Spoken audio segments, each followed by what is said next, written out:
This is PJ Azurin, and for today we're gonna discuss on how to get 200k views, 60k views, 20k views, or 10k views in your TikTok account. Wow!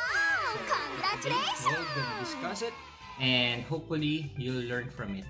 Okay, and if this is your first time visiting my YouTube channel, please like and subscribe.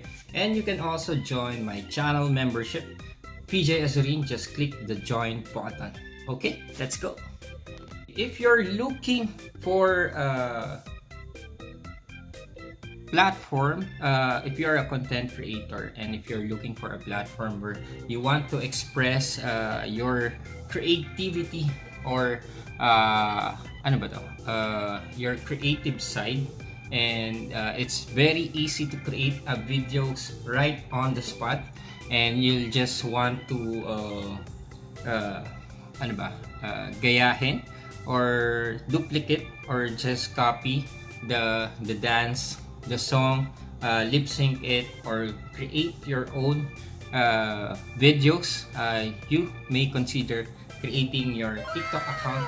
And if you're not that great in video editing, TikTok already have those effects, sounds, and much more to a video editing platform. So it's a music, dance, and any creative content platform. Okay, so tip number one. Okay, tip number one, consider your niche. So you can check what do you want to post. Are you into dancing? Are you into lip syncing? Are you into comedy? Are you into more fun or ASMR? So whatever niche that you want, please try to focus on uploading such content. But it's not bad to create your own niche or experiment on other niche. Okay, but what you want to do, or ano yung mga na-enjoy mo na videos, please do create those videos. For sa akin, I usually create mga memes, mga nakakatuwa. Minsan I do dance, but more on duetting some funny moments or funny lines or funny songs. Okay? Number two, to have those type of views, you need to upload at least 1 or 3 to 5 times a day. 3 to 5 times a day. Try to upload 3 to 5 times a day. So I've been in TikTok for more than a month. So it's not that big. I still have small account, but I have seen that posting every day will have you at least one video that goes up with so many views. So one, I have 200k views. One video I have 60k, I have 20k, and I have at least 10k views. So 1, 2, 3, 4. I have 4 videos that have so many views already. Number 3,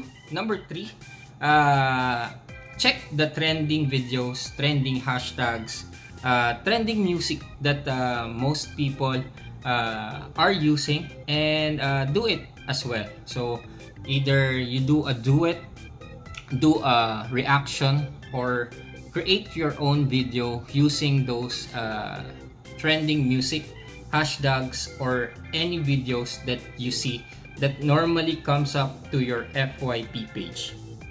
Okay, and make sure that you have sufficient lighting on your video so that people will be able to easily recognize it. And according to some experts, having a good lighting on TikTok really recommends or put your videos on the FYP if it has a good lighting.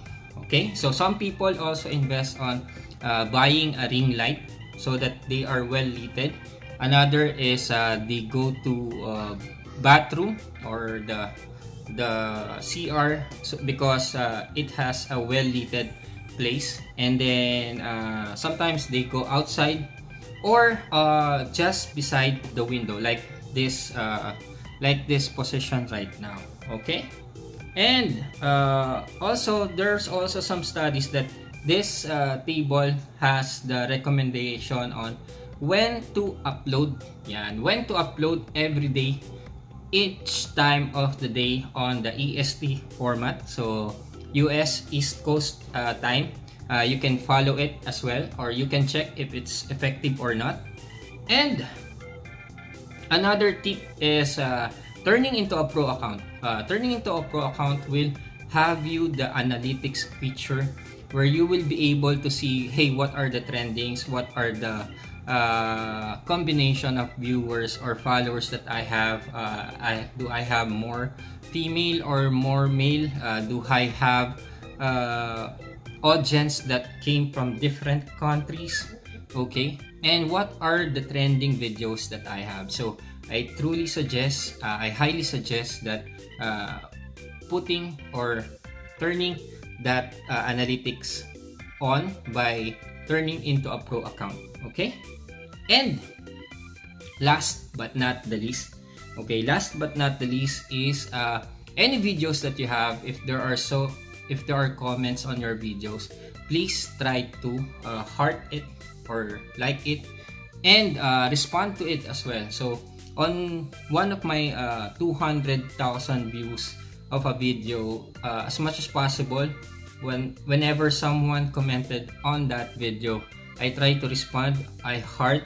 Sometimes I disagree, I agree, depending on the response of the audience, but I as much as possible respect their opinions as well.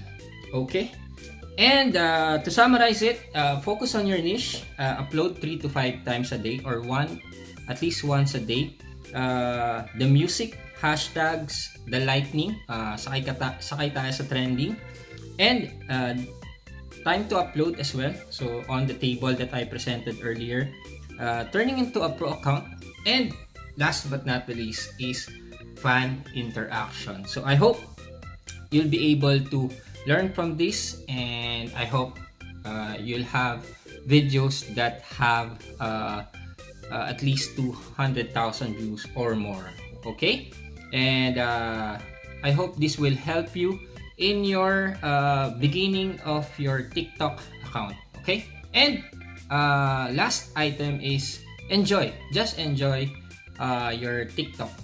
Just enjoy creating videos, have fun, and make friends. Okay, all right, this is PJ Azurin, and I hope that you learned from it. And please also follow me on my TikTok account, PJ Azurin. Okay, and again, this is PJ Azurin. Please do like and subscribe my YouTube channel. Ring the notification bell so that you'll be able to know latest post or latest live stream that I am publishing. Okay, bye bye, God bless.